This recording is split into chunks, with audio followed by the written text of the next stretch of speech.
Ha. Assalomu alaykum hurmatli YouTube kuzatuvchilar, qadrli obunachilar, bizni doim kuzatib turadigan akalarim. Salamarezka rossiyskiy joylarni video obzor qilishda davom etamiz. Mana shaharlik qaramagan degan ekanlar hozir Makka poyachilari ko'rsatib o'tilyapti. Kuzatib qo'yaymi? Hop, taxta sanatoriyaning tepasida uylar o'zlarini 224 ta ishlayapti. Ha.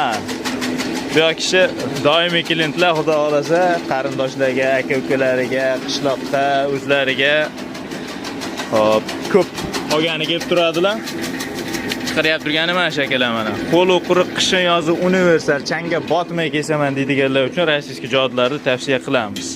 Bachuk drabilkalarga o'xshab o'ta mayin qilib yo'q qilib qo'ylarga, mollarga chiroyli mana shu 1,5 sm chiqarib beraveradi. Kerak bo'lganlar aloqaga chiqaverasizlar akalar. Kanalga obuna bo'lib, like tugmachasini bosib qo'yasizlar.